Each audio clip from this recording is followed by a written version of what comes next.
Alright, hi guys, and we will continue to our second development, which we will discover on the second component, which we call power. Alright, power is the second component, but actually it is the most important, and it is the most the top priority of our analysis. Alright, of our analysis. And so what is power? Alright, previously we had learned about trending. Now power is more powerful, and it is more important and have a bigger impact on the chart that we analyze. All right.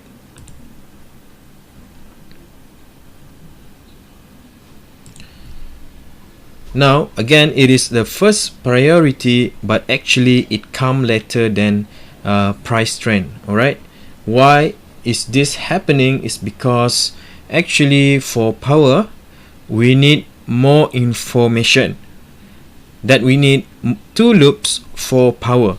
We need one demand, one supply, and another demand and supply, which is current and previous demand and supply. From this information, we will able to analyze, doing technical analysis, and analyze the chart behavior on power. All right.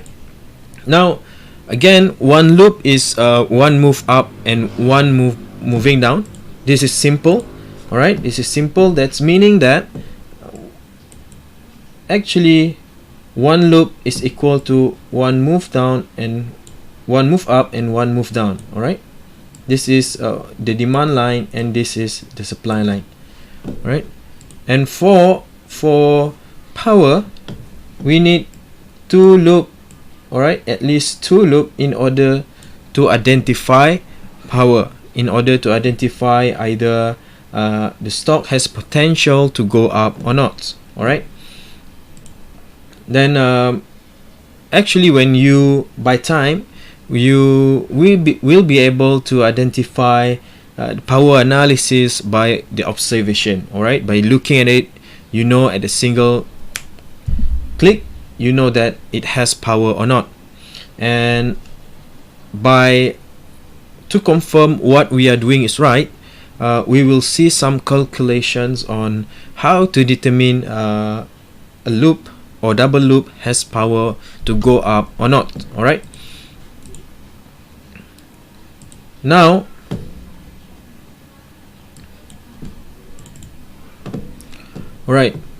again, to recap, what is two loop, because this is very important.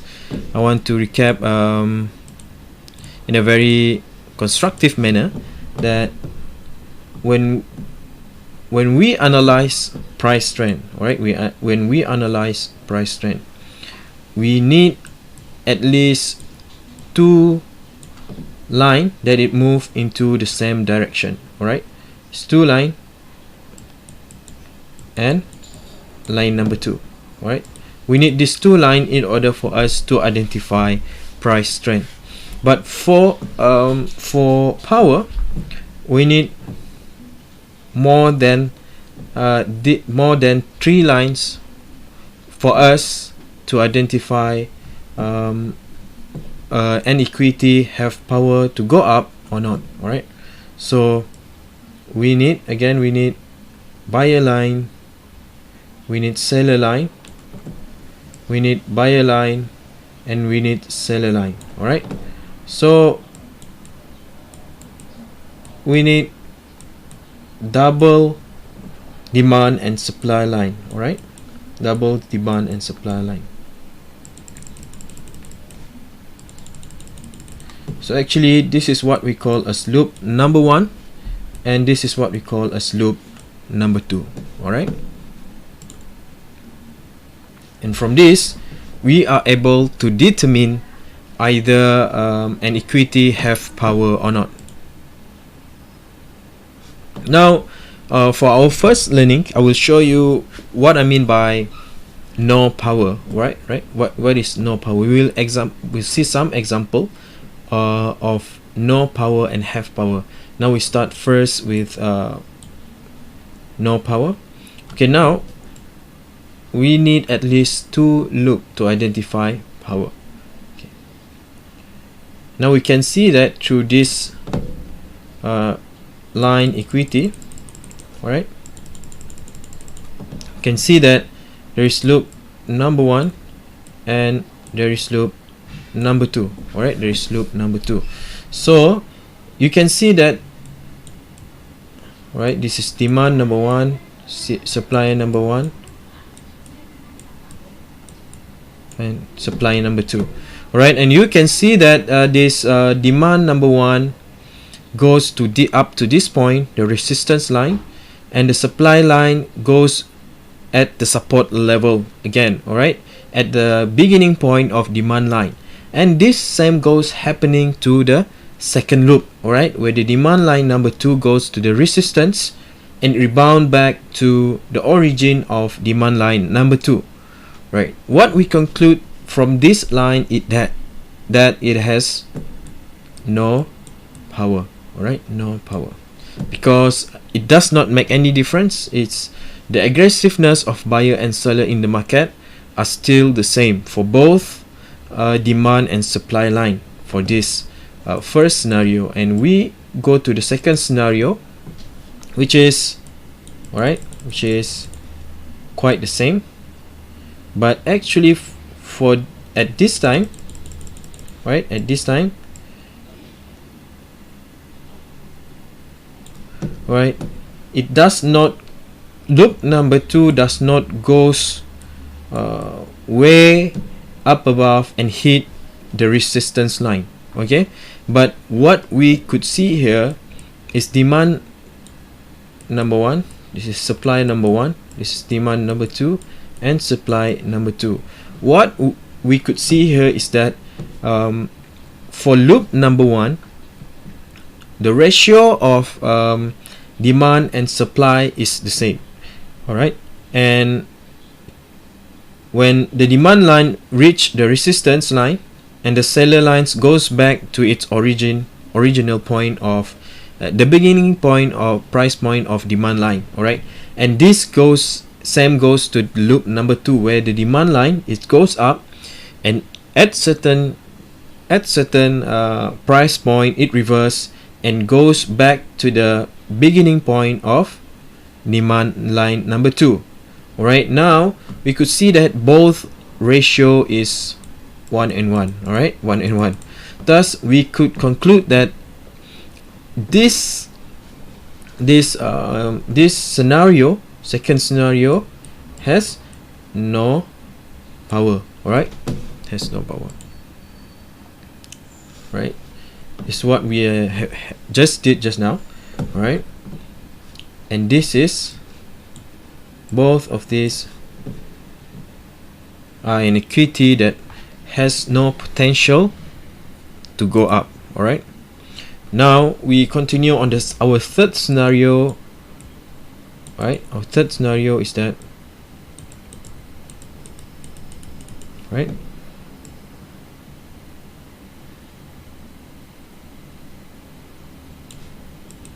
now do you notice what is the difference?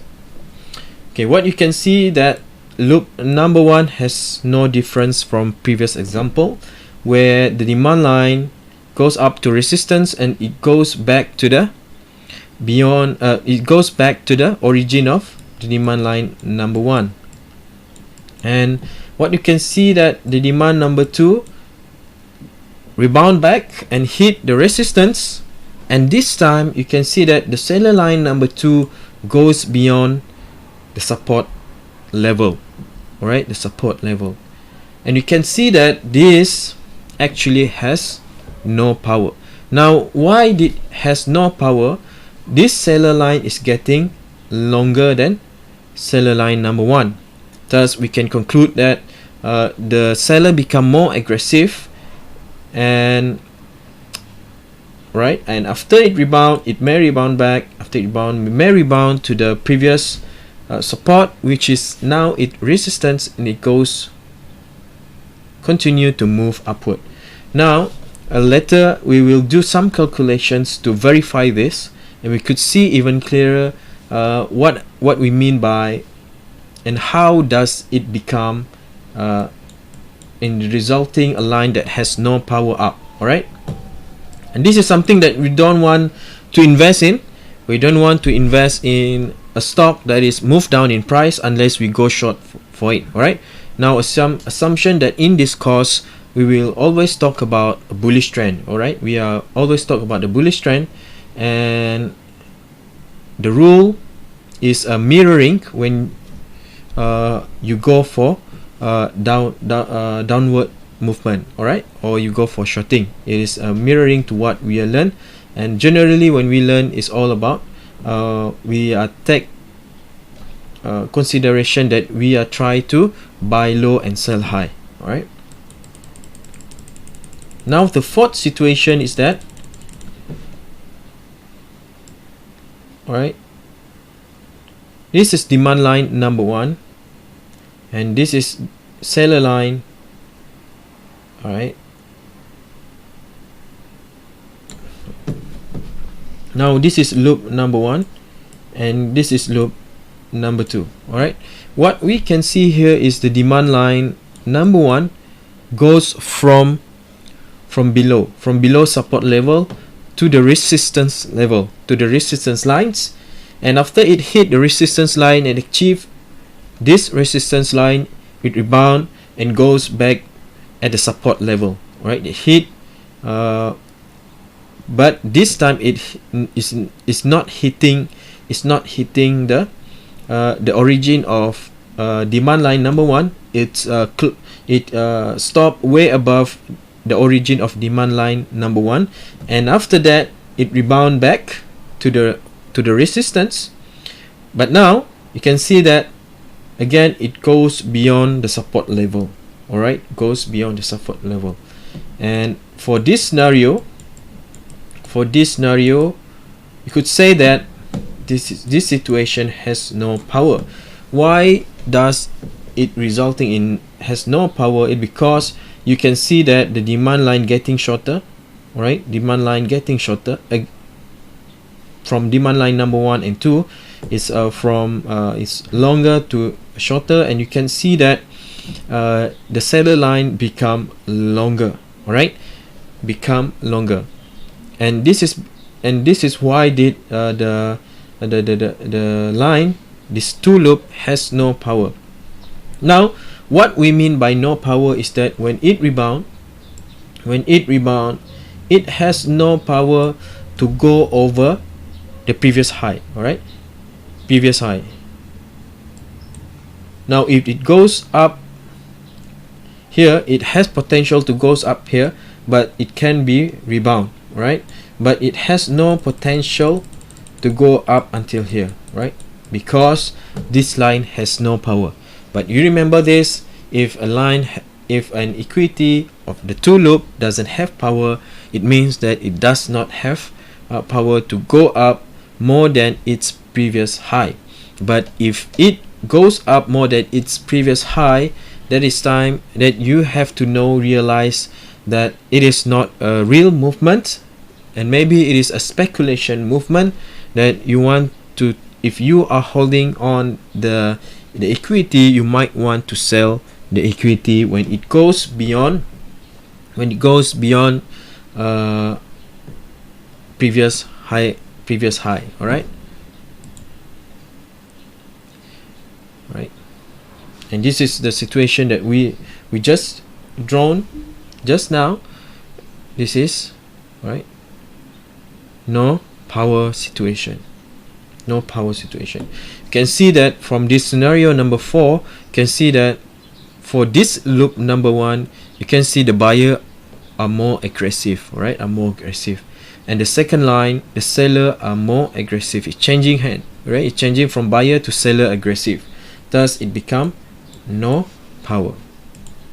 Now again, price has low chance to move higher than previous high. All right, but in a rare condition, if they move higher than previous high, what we should do is you should sell. All right, you should sell. Now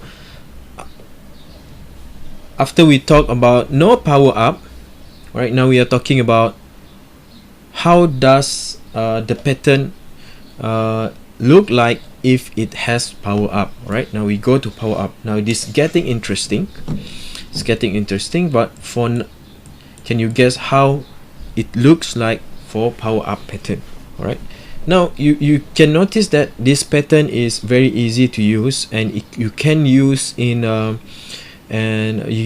very specific time frame. It's very small time frame to the very big time frame. All right, and because it's minimal requirement, it's only required 2 loops, then you can predict what will happen to the stocks in the next line, or in the next demand line. All right, either it will go up or it will go down. All right, now you can see here power up.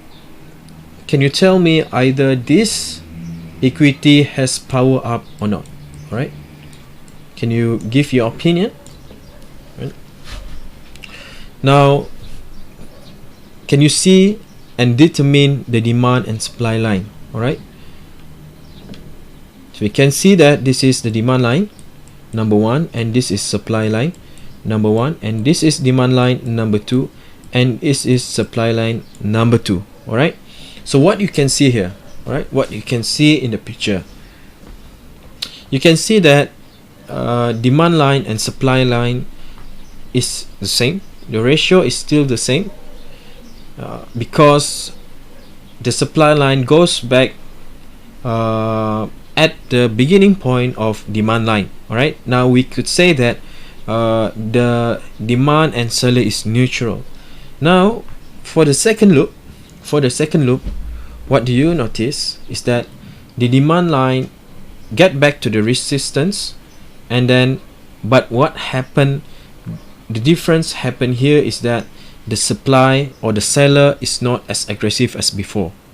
Right, it's not as aggressive as before. And what do it tell us is that in this line the buyer become more aggressive. Right, the buyer become more aggressive, or in a simple single loop, it telling us that the buyer become more aggressive compared to the previous loop. Right, this is what it tells us. And when a stocks or certain equity have power up, right, what do it tells us is that when it, can you guess what it tells us? Right, if previously there is no power up, it can't break previous high. Then if it has power up, it means that it can goes beyond high. All right, it can goes beyond high.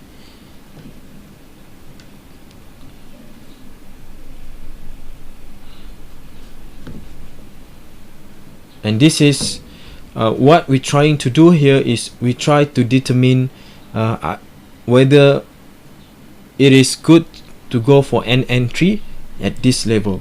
And now when we are talking about all the strategies in this advanced Chartist, is that we are trying to do is that we're trying to get at the retracement. All right, because we want the minimum and minimum entry, we want the lowest price entry, so that we can maximize our profit.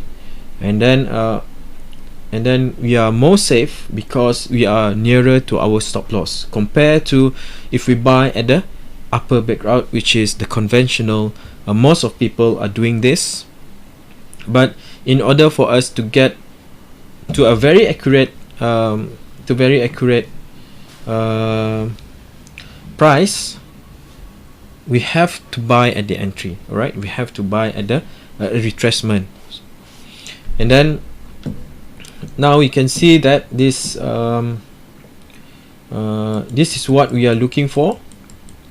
Try to get at this buy region when it shows any potential candlestick reversal. All right, this is what we want to do. This is what we want to try to analyze. This is what we try to monitor. If it retraces less, we are trying to looking up for potential reversal and goes and get into the trade and ride along the profit. Now, how do we entry at this particular point? We will cover at the very in the next chapter, or for subsequent chapter. We will tell you on how we could get into a specific entry at this buy region.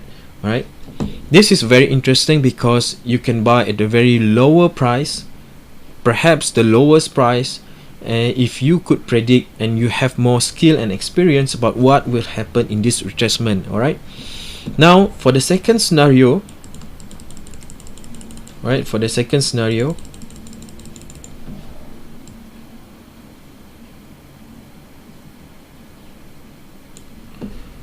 you can see that this is the loop number 1 is loop number 2. All right, you can see the demand line and the supply line. All right, now if you understand what had been mentioned in the scenario number 1, you can immediately get the scenario number 2. All right, it's not that complicated. By observation, you know that what will happen to the scenario number 2. All right, what will happen to the scenario number 2 is that, okay, now you have to analyze first loop number 1. What happened in the loop number 1? You can see that as usual, the demand line goes up and the seller line goes back to the origin point of the demand line. So we can say that, we can assume that the demand and supply in this loop is natural. All right, it's balancing towards each other. But we can see that for the loop number 2, we can see that the demand line number 2 is longer than the retracement. Right now, if it reverse here, right, it goes up. If it goes up, right, what does it means is that it has potential to go up higher than previous high. Now, higher than previous high, we are not looking at this level, we are looking at this level. All right, has potential to pass beyond this resistance, at least. All right, at least when you're looking for this entry, you are looking for to get entry here and let it at least goes beyond this previous high. Right, now later on when we learn about Fibonacci, we will learn how to measure our target, and this is our first target and Fibonacci is our second target. Right, it's quite a little bit far above, not that far, quite above this previous high resistance line.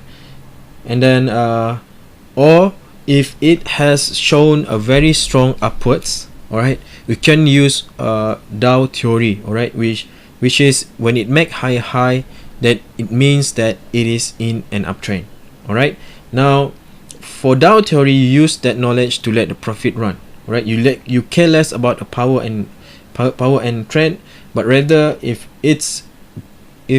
satisfy Dow theory, it makes high and high low, you use a simple strategy for this to let your profit run. All right, and you doesn't care about how much times that you need to invest in a particular stock. You can invest forever as long as it goes high and high low. Am I right? So you can maximize your profits. But if you go for short term and medium term, you can use this strategy that if the equity or stocks have power, then at least it go higher than previous high. All right, or later on we will learn about Fibonacci on how to measure your profit target point. All right,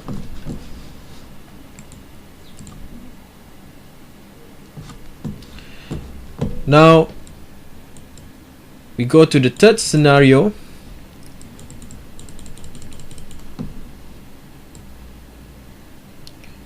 Can tell me either this scenario has power or not.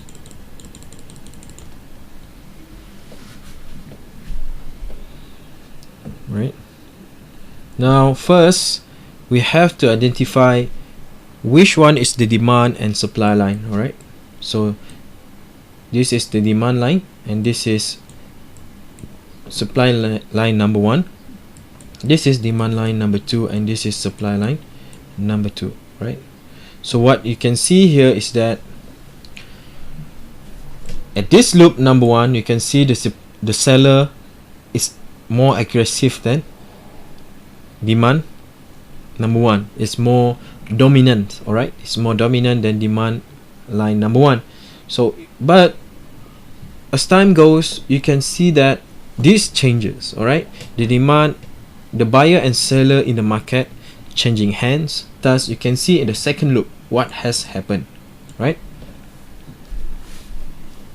You can see that for demand number 2, it goes back to the resistance line, and you can see that the supply line number 2, it's reached at this point.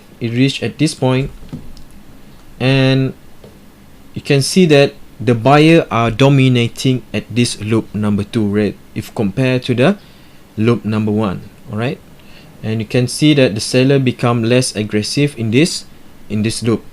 And what we can say is that this line has power up. When it has power up, what it means by it has power, right? Now when it rebound, right, it shows a potential candle reversal here. When it rebound, right, it has potential to go beyond this previous high, right, to go beyond this previous high.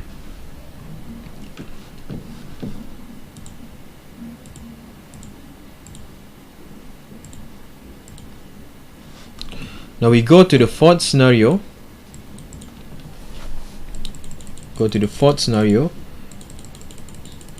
Right?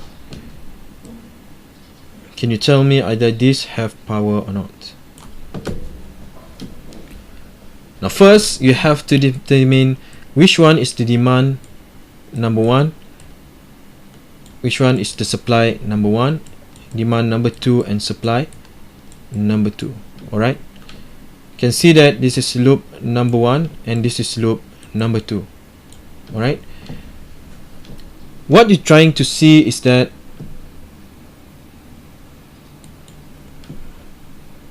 the demand line after it hit the resistance, goes beyond the beginning point of demand line number 1, goes beyond this level, and you can see that the demand line number 2, it goes up, but it's not reaching the resistance level, and the seller coming in, it retraces to this up to this level. All right, so what it tells you, either this has power or not. Now when we trying to measure power, we're trying to analyze power in an equity in the two loops, what we're trying to do is that we want to measure the second loop, the difference of second loop and the first loop. All right, if now it has more power up, the buyer become more aggressive or the seller become less aggressive, that's mean it has power, right? And we are trying to compare the second loop to the first loop.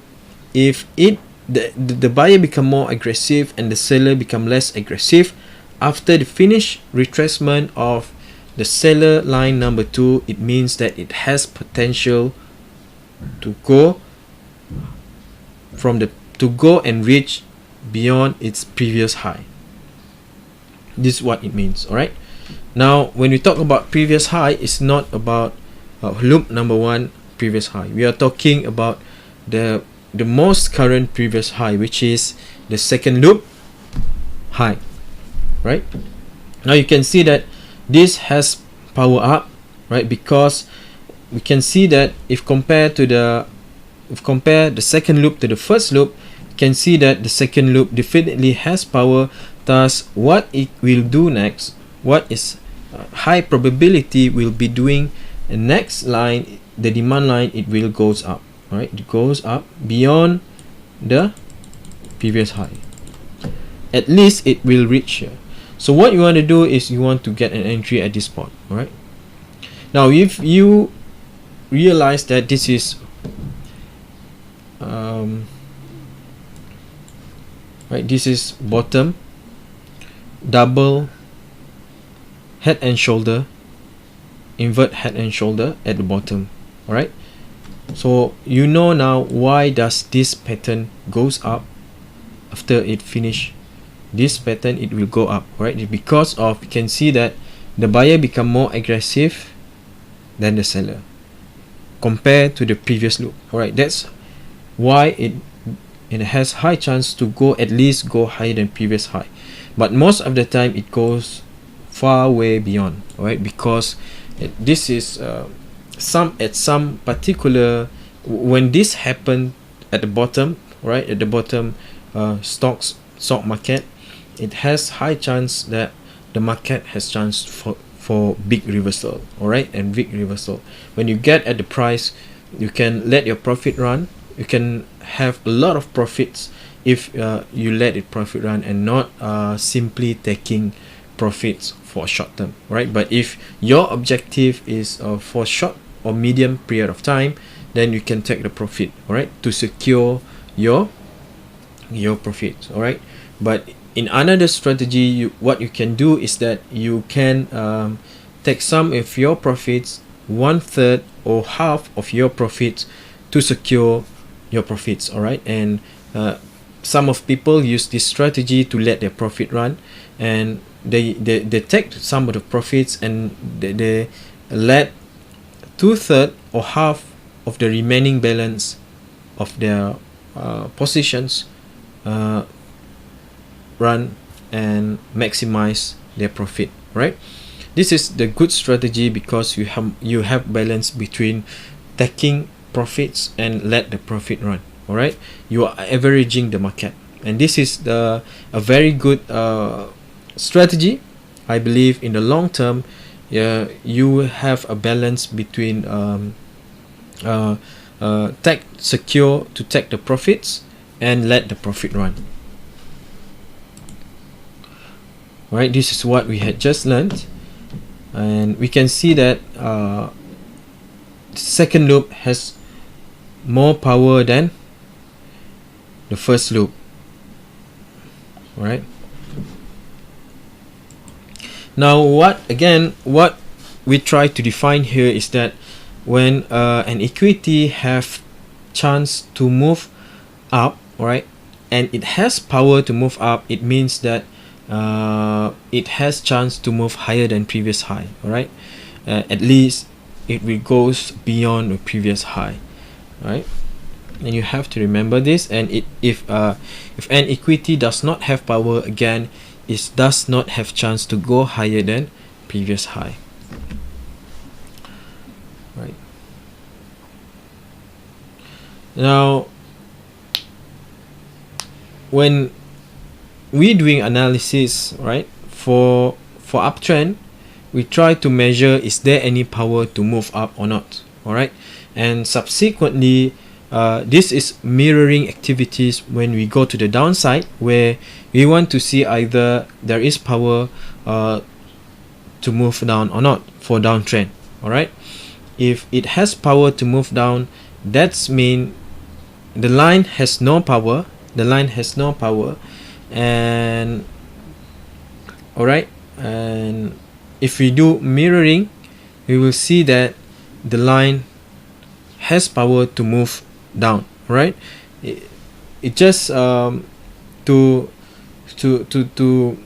measure either it is in a big downtrend or not.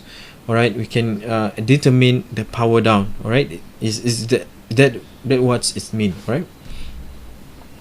And now I'll be showing you in terms of calculations. It's not easy, it's not hard. It's an easy calculation based on just merely simple ratio. Right, what we mean by have power, when does a situation where an equity or stocks have power. Right, now we draw a line, we take an example of an equity have power. right?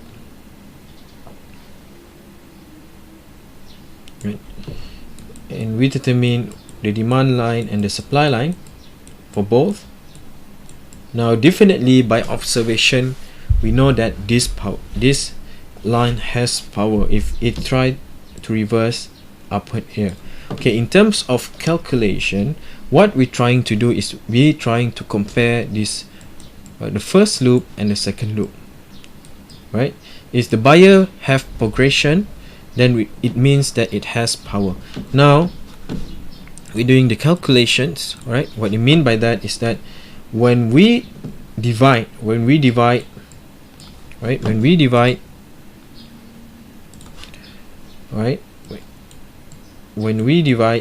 D1 and S1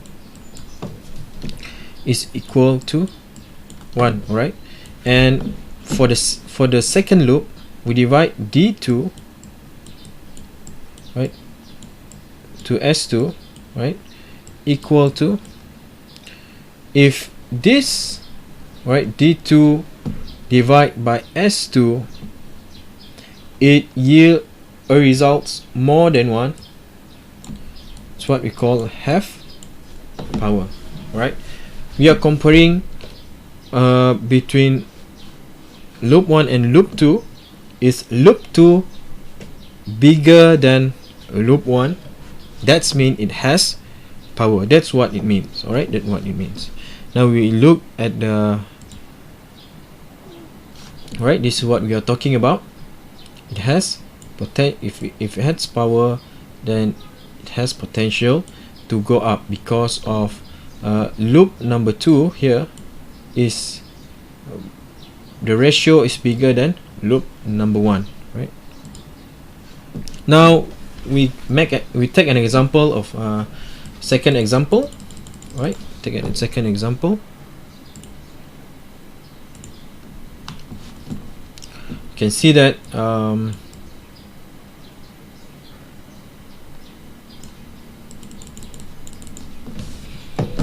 what we means by have power, right?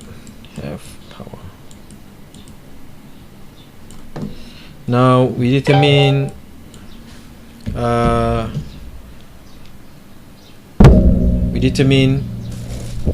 demand line and the supply line,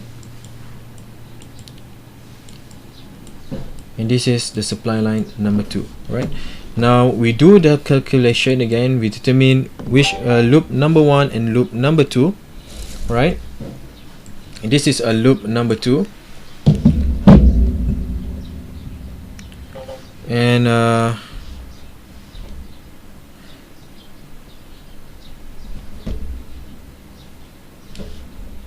right, you can see that this loop, when we divide, right, when we divide this demand 1 and the supply line, we will get, right, a number that is, I believe, less than 1, right? Less than 1. And if we divide the demand number 2 with supply line number 2, we will get a number that more than 1, right? Now take an example of, if you want to make it clear, this is 0.3, this is 1, this is 1, this is 0.3, right? Now if demand line 0.3 divide by 1, so we will get, right? So what do we get is that 0.3 divide by 1, right? We get I believe that 0.3, right? 0.3 divide by 1, we get 0.3, right? Which is less than 1. And then when we divide this demand line 2 with second line, it will yield a result 3.33. So comparing this number, right, you can see that the second loop yield a higher results than the first loop. Thus, we can conclude that this loop has power, right? Power. And what it means by having power again is that after we complete its retracement. After it complete its retracement, that's mean it has high chance. When it reverse, has high chance to go higher than previous high. Right?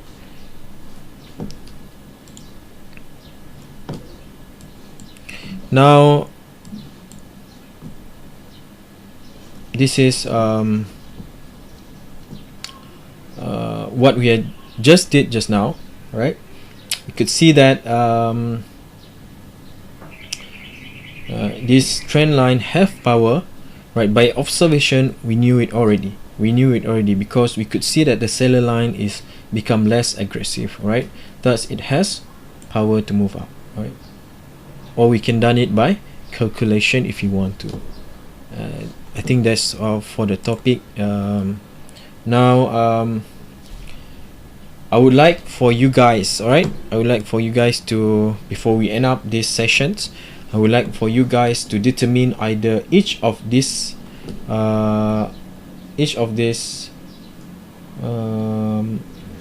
line have power or not, right? I have given you the clue.